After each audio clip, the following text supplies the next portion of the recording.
Hello guys, this is Rangu Kaushik and you are welcome our channel UPSC accessible. आज हम पढ़ने वाले हैं इफेक्ट्स ऑफ ओशन करंट्स के बारे में। चैप्टर 14, चैप्टर का नाम है मूवमेंट्स ऑफ ओशन वाटर। ठीक है, क्लास 11 एनसीईआरटी ज्योग्राफी। चैप्टर 14 का लास्ट टॉपिक है। आज चैप्टर खत्म हो जाएगा, नेक्स्ट चैप्टर स्टार्ट होगा 15। ठीक है, तो और इफेक्ट्स ऑफ ओशन करंट्स के बारे में हम पढ़ लेते हैं। अब टॉपिक से ही आपको पता चल रहा होगा कि ओशन करंट्स कुछ इम्पैक्ट डालते हैं, लेकिन किस चीज़ के ऊपर? हमारे क्लाइमेट के ऊपर। इनफैक्ट ओशन करंट्स हमारे लाइफ के हर एक्सपेक्ट पे इम्पैक्ट डालते हैं, because they impact our climate. किसी रीजन में मान लीजिए इंसोलेशन बहुत ज़्यादा है, बहुत ज़्यादा गर्मी पड़ती है, और वहां पे एक कोल्ड करंट आ रहा है, समुद्र ठंडा पानी लेकर के आ रहा है, तो आपको नहीं लगता कि वो उस रीजन का जो टेम्परेचर जो कि बहुत गर्म रहने वाला था, उसको ये कोल्ड जो वाटर है ये इम्पैक्ट करेगा? करेगा कि नहीं करेगा? बिल्कुल करेगा। क्या पता टेम्परेचर थोड़ा माइल्ड हो जाए, थोड़ा कूल हो जाए, उतना गर्म ना हो। और इसका उल्टा भी हो सकता है, जो रीजन बहुत ज़्यादा ठंडा रहने वाला था, अगर वहां पर वार्म करंट आ जाए तो क्या पता वो रीजन उतना ज़्यादा वहां पे फ्रीजिंग कोल्ड ना हो, वहां पे बर्फ जमाने वाली सर्दी ना हो, थोड़ा सा माइल्ड विंटर्स हो। ऐसा हो सकता है, बिल्कुल हो सकता है, और ऐसा होता भी है। क्या होता है? Ocean currents have a number of direct and indirect influence of human activities. Human activities के ऊपर ओशन करंट्स के बहुत ज़्यादा क्या होते हैं इम्पैक्ट होते हैं। ऑब्वियसली बात है, क्लाइमेट को इम्पैक्ट करते हैं, और भी कई चीज़ें हैं जो इम्पैक्ट करते हैं। ओशन करंट्स नेविगेशन को इम्पैक्ट करते हैं, ओशन करंट्स फिशिंग को इम्पैक्ट करते हैं। बहुत सारी चीज़ें हैं जिनको ओशन करंट्स इम्पैक्ट करते हैं। West coast of continents in tropical and subtropical latitudes except close to equator are bothered by cool waters। हमने लास्ट क्लास में पढ़ा था कि जो वेस्ट कोस्ट है कॉन्टिनेंट्स के, ट्रॉपिकल सब ट्रॉपिकल रीजन में, ठीक है, हाई मिड लैटिट्यूड से नीचे, ठीक है, वहां पे लोअर और मिड लैटिट्यूड से नीचे का रीजन जो है, वहां पे क्या होगा? वहां पे वेस्ट कोस्ट पे कूल करंट्स मिलते हैं। ये हमने पढ़ा था लास्ट क्लास में, नींद याद है? देख लो पिछली क्लास जाकर के। ठीक है, तो क्या होगा? अभी बच्चे याद रखनी है यहाँ पे, एक तो दो चीजें याद रखने वाली है, बल्कि पहली तो यहाँ पे लिखा है एक्सेप्ट क्लोज टू इक्वेटर, कि जो रीजन इक्वेटर के क्लोज है उसको तो छोड़ दो। क्यों? क्योंकि वहां पे जो सबसे ज्यादा डिसाइडिंग फैक्टर है वो है इंसोलेशन। ठीक है, और वहां पे जो करंट्स जो होते हैं, ये हमारा इक्वेटर है, तो यहाँ पे क्या होगा? यहाँ पे जो इक्वेटर है वो पानी इस तरफ को जाएगा, हमने पढ़ रखा है। ठीक है, विंड्स की वजह से, विंड्स की वजह से। ठीक है, तो इक्वेटर को छोड़ देते हैं। इक्वेटर से ऊपर का रीजन जो है मिड और हाई लैटिट्यूड से नीचे का, बेसिकली ट्रॉपिकल और सब ट्रॉपिकल रीजन जो है। अब यहाँ पे एक बात ध्यान रखने वाली है, ये जो रीजन है ट्रॉपिकल सब ट्रॉपिकल, ये भी हाई इंसुलेशन वाले रीजन है। इक्वेटर जितनी इंसुलेशन तो नहीं होती है, लेकिन यहाँ पे भी इंसुलेशन ज्यादा रहती है। और सपोज करो जिस रीजन में इंसुलेशन ज्यादा है are bordered by cool waters, वहां पे वेस्ट कोस्ट पे कूल वाटर्स आ रहे हैं, तो वो क्लाइमेट को इम्पैक्ट करेंगे कि नहीं करेंगे? देखो इस रीजन में जनरल ट्रेंड जो है विंड्स का, वो ट्रेड विंड्स है, मतलब वो ईस्ट से चलती हैं। ये हमारा कॉन्टिनेंट है, ये हमारा सी है इधर। ठीक है, वेस्ट कोस्ट पे कोल्ड करंट आया, कोल्ड वाटर है, यहाँ पे हाई इंसुलेशन रीजन है, लेकिन जब यहाँ पे गर्मी बढ़ेगी तो क्या होगा? ये हवा ऊपर उठेगी, तो ऑब्वियस सी बात है लोकल विंड चलेंगी। लोकल विंड कैसी होती है? सी ब्रीज चलेगी। सी ब्रीज क्या होगी? सी से वो कोल्ड एयर अंदर लेकर के आएगी, लेकर के आएगी कि नहीं लेकर के आएगी? तो क्या होगा? Average temperature are relatively low. उस इन लैटिट्यूड्स में जो टेम्परेचर रहना चाहिए इंसुलेशन की वजह से, उससे काफी थोड़ा सा लो होते हैं average temperature, with a narrow diagonal and average annual ranges. और डायगोनल और एवरेज रेंजेस जो होती हैं वो भी कम होती हैं, मतलब दिन और रात के टेम्परेचर में बहुत ज्यादा डिफरेंस नहीं होता, पूरे साल भर भी टेम्परेचर एक जैसा ही रहता है। समझ आया यहां तक? क्यों? हालांकि इस रीजन में इंसुलेशन ज्यादा होती है, ट्रॉपिकल सब ट्रॉपिकल रीजन में, तो यहाँ पे गर्मी बहुत ज्यादा रहनी चाहिए थी, लेकिन इम्पैक्ट ऑफ सी पड़ता है, और सी का भी नहीं, कोल्ड करंट का इम्पैक्ट पड़ता है, जिसकी वजह से टेम्परेचर जो है वो एवरेज टेम्परेचर जो है वो बाकी रीजन जो मान लीजिए अंदर का जो रीजन है, यहाँ पे टेम्परेचर बहुत हाई होगा, लेकिन यहाँ पे सी का इम्पैक्ट है, कोल्ड करंट का इम्पैक्ट है, टेम्परेचर कंपैरेटिवली लो रहता है। समझ आ गया? आगे कह रहा है देयर इज फॉग, इन रीजन्स में फॉग होती है, बट जनरली आर एरिड, लेकिन ये रीजन्स ज्यादातर सूखे होते हैं। क्यों होते हैं सूखे? बताओ। पहला रीजन मैंने आपको क्या बताया, ये वेस्ट कोस्ट है, जनरल पैटर्न विंड्स का ट्रेड विंड्स है, ट्रेड विंड्स है, तो वो लैंड से सी की तरफ मूव कर रही है, तो मॉइस्चर जो सी का वो तो अंदर आ नहीं पा रहा, हाँ ठीक है, पहली बात तो ये भाई एरिड कैसे होगा, क्लाउड फॉर्मेशन नहीं हो पाती यहाँ पे। क्यों नहीं हो पाती? क्योंकि पहली बात तो ट्रेड विंड्स है। अगर मान लो यहाँ पे इंसोलेशन ज्यादा होती है, हवा ऊपर गई, और फिर क्या होती है, सी ब्रीज चलती है, मतलब सी से अंदर हवा आती है, ठीक है, जो कि टेम्परेचर को मॉडरेट करती है या कम करती है। इसमें भी मॉइस्चर कम होता है, इसमें भी मॉइस्चर कम होता है। क्यों? क्यों होता है मॉइस्चर कम? क्योंकि यहां पे जो है क्या होता है, ये कोल्ड एयर आ रही है सी से, और कोल्ड एयर की water carrying capacity, water vapour carrying capacity बहुत कम होती है। अगर यही हवा गर्म होती तो इसके अंदर बहुत ज्यादा वाटर वेपर होते, ये बहुत ज्यादा वाटर वेपर पिक कर लेती, लेकिन ये हवा वाटर वेपर पिक कर नहीं कर पाती। अब इसका मैं एग्जांपल देता हूं। इंडिया में जो हमारा पेनिनसुला है, उसमें जहां वेस्टर्न घाट्स है, मानसून आता है, साउथ वेस्ट मानसून इन वेस्टर्न घाट से टकराता है, बारिश होती है। लेकिन जहां जहां गैप है वहां पे बारिश नहीं होती। तो अगेन माउंटेन से फैक्टर आ गया। तो मैंने क्या बोला आपको कि कोई भी एक फैक्टर काम नहीं करता, ठीक है। तो जनरली यहाँ पे जो रेनफॉल है हमारी, जो कन्वेंशनल रेनफॉल है हमारी, वो नहीं हो पाती।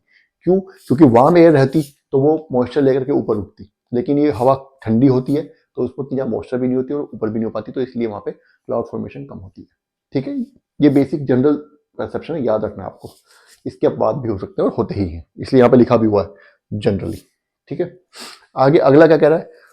अब हमने west coast of subtropical tropical region का तो पढ़ लिया। अब west coast of the continent in the middle and high latitude. अब देखो मिडिल और हाई लैटिट्यूड में पहुंच गए, 30 से ऊपर, 60 के ऊपर, 60 के आसपास। ठीक है, तो यहाँ पे क्या रहने वाला है, इसका जो वेस्ट कोस्ट है, यहाँ पे वार्म वाटर रहता है, वार्म वाटर आता है ना। हमने पढ़ा था ना कि इक्वेटर से पानी चलेगा वार्म वाटर, जो सामने अमेरिका से मान लेते हैं, यहां से टकराएगा तो इस तरीके को घूमेगा, इधर आएगा आएगा, तो ये वार्म वाटर आ गया, इधर आ गया कि नहीं आ गया? ठीक है, तो यहाँ पे ये ईस्ट कोस्ट है, ये वेस्ट कोस्ट है। यहाँ पे जब ये वार्म वाटर आएगा तो क्या होगा, ये वार्म वाटर इन रीजन्स में इंसोलेशन कम होती है, टेम्परेचर जनरली कम होता है, ये वार्म वाटर थोड़ा सा टेम्परेचर बढ़ा देता है। और यहाँ पे क्या होता है, border by warm water which cause a distinct marine climate, एक डिस्टिंक्ट मरीन क्लाइमेट मिलता है इनको। और यहाँ पे ध्यान रखना है आपको, यहाँ पे विंड्स कौन सी ज्यादा एक्टिव है, वेस्टर्लीज, जनरली वेस्टर्लीज है। ठीक है, और ये वार्म जब है एयर, जब एयर सॉरी जब ये वार्म करंट्स यहाँ पे आएंगे तो ऑब्वियसली बात है, हवा जो होगी वो गर्म होगी उसके ऊपर की। जब ये हवा गर्म होगी तो इसके अंदर मॉइस्चर भी ज्यादा होगी और यहाँ पे आकर बारिश करा सकती है, खासतौर से विंटर्स में बारिश ज्यादा होती है। ठीक है, ये हम पहले पढ़ चुके हैं मेडिटेरियन क्लाइमेट में। ठीक है, तो अब बस ओशन का इंपैक्ट बताया जा रहा है यहाँ पे, बस उस तक स्टिक रहना, बाकी आपको पीछे से रिकॉल करना है। These they are characterized by cool summers, यहाँ पे समर्स कूल होती हैं। ठीक है, and relatively mild winters. Europe का जो वेस्टर्न पार्ट है वो विंटर्स में फ्रीज नहीं होता है जनरली। क्यों? इसी वजह से, क्योंकि वहां पे अगर ये ना होता, वार्म करंट्स ना होते यूरोप के वेस्टर्न कोस्ट पे, तो वहां पे बहुत ज्यादा सर्दी हुआ करती है। वार्म करंट्स जो वहां का टेम्परेचर जो सर्दियों में वो माइल्ड कर देते हैं, with narrow range of temperature, narrow annual range of temperature, और एनुअल रेंज जो है वो कम होती है, क्योंकि सर्दियों में भी वहां पे देखो मौसम थोड़ा ठंडा ही रहता है, इंसोलेशन बहुत ज्यादा नहीं होती। और गर्मियों में और सर्दियों में तो वहां पे टेम्परेचर कम होता भी है, सर्दियों में ठंड पड़नी चाहिए, लेकिन ये वार्म करंट्स आकर के थोड़ा टेम्परेचर राइज करते हैं, इनकी वजह से बहुत ज्यादा एनुअल रेंज नहीं हो पाती है। ठीक है, तो ये क्लियर हो गया इतना, चलिए आगे बढ़ते हैं।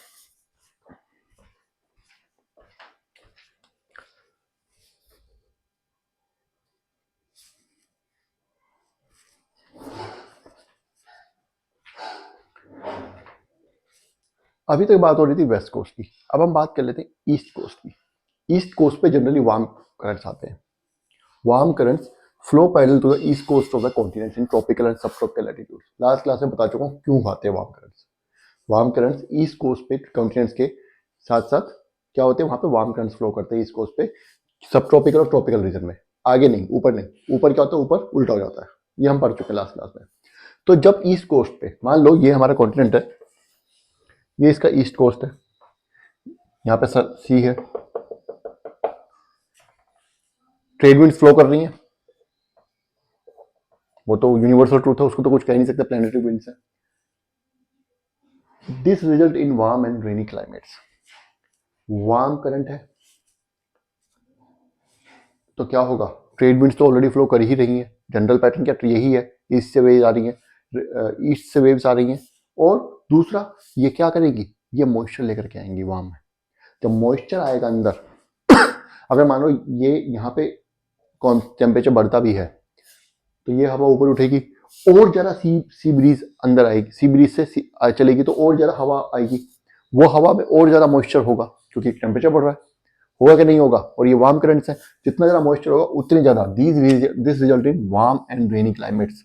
तो यहाँ पे क्लाइमेट जो होता है गर्म भी होता है और रेनी भी होता है। जितने भी रेन फॉरेस्ट मिलेंगे ज्यादातर यहाँ पे मिलते हैं, ये बात ध्यान रखना, ठीक है। समझ आ गया यहाँ तक? आगे देखो द मिक्सिंग। अब एक चीज और आ जाती है, क्या होता है, ये देखो the mixing of warm and cold currents. अब हमने लास्ट क्लास में ये पढ़ा कि इक्वेटर से इस तरीके के करंट चालू हुए, मिड लैटिट्यूड तक वो इस तरह के चलते हैं, उसके बाद क्योंकि राइट डायरेक्शन में उन्हें मुड़ना है कोरियोलिस की तरफ, तो इस तरीके से आके फिर दोबारा यहाँ आ जाते हैं। ये साउथ अमेरिका और ये अमेरिका ये हमारा यूरोप और अफ्रीका है, ठीक है। ऊपर क्या हो रहा है, ऊपर उल्टा है, यहाँ पे वार्म करंट है, ये वार्म करंट है, ऊपर क्या है, ऊपर यहां से कोल्ड करंट आ रहा है। हम पढ़ चुके हैं कि यहाँ पे कोल्ड करंट होगा। तो तुम्हें ये लगता है कि ये वार्म करंट और कोल्ड करंट यहाँ पे मिलेंगे? ऐसा हो सकता है ना, गर्म करंट और गर्म पानी और ठंडा पानी मिलेगा तो क्या होगा, mixing of warm and cold currents. हमने क्या पढ़ा कि नीचे जो होता है लोअर लैटिट्यूड्स में वो क्या होता है, यहाँ से इक्वेटर से स्टार्ट हुआ, कॉन्टिनेंट्स के वेस्ट कॉन्टिनेंट में से इधर से अमेरिका से ऐसे करंट गया इधर आया, ऐसा उल्टा इधर भी तो हो रहा है। यहाँ पे क्या हो रहा है, यहाँ पे कोल्ड करंट है ऊपर, तो जब भी कोल्ड करंट यहाँ पे मिलेगा, यूरोप है, तो यहाँ पे क्या होगा, मिक्सिंग होगी वाटर की, और इस मिक्सिंग से क्या होगा, help in replenish the oxygen. ये ऑक्सीजन बहुत ज्यादा हो जाती है इस पानी में, और ये पानी का टेम्परेचर भी फेवरेबल होता है for favour the growth of planktons. Planktons बहुत ज्यादा होते हैं इस पानी में, और ये प्लैंकटन होता क्या है, primary the food for fish production. ये मछलियां खाती हैं, जितनी भी छोटी मछलियां हैं वो प्लैंकटॉन्स को ही खाती हैं, और जब छोटी मछलियां आएंगी तो बड़ी मछलियां भी अपने आप आ जाएंगी छोटी मछलियों को खाने के लिए, होगा ना। और टेम्परेचर भी बहुत ज्यादा ना गर्म है पानी का, ना बहुत ज्यादा ठंडा है। Best fitting grounds of the world exist mainly in these mixing zones. जहां भी ठंडा पानी, हॉट वाटर करंट्स और कोल्ड वाटर करंट्स मिल रहे होंगे, वार्म वाटर करंट्स और कोल्ड वाटर करंट्स की मिक्सिंग होगी, वहां पे बेस्ट फिशिंग ग्राउंड्स मिलते हैं, सबसे ज्यादा फिशिंग वहीं होती है, ठीक है। ये टॉपिक खत्म हुआ, इस टॉपिक के साथ ही चैप्टर भी खत्म हो गया। नेक्स्ट चैप्टर में स्टार्ट करेंगे नेक्स्ट क्लास से, लाइफ ऑन द अर्थ, ठीक है। तब तक आपको क्या करना है, तब तक आपको वीडियो देखनी है। कुछ समझ नहीं आया तो कमेंट कर देना है, मैं समझा दूंगा। वीडियो को पसंद आई तो वीडियो को लाइक करना और चैनल को सब्सक्राइब करना है। Thank you.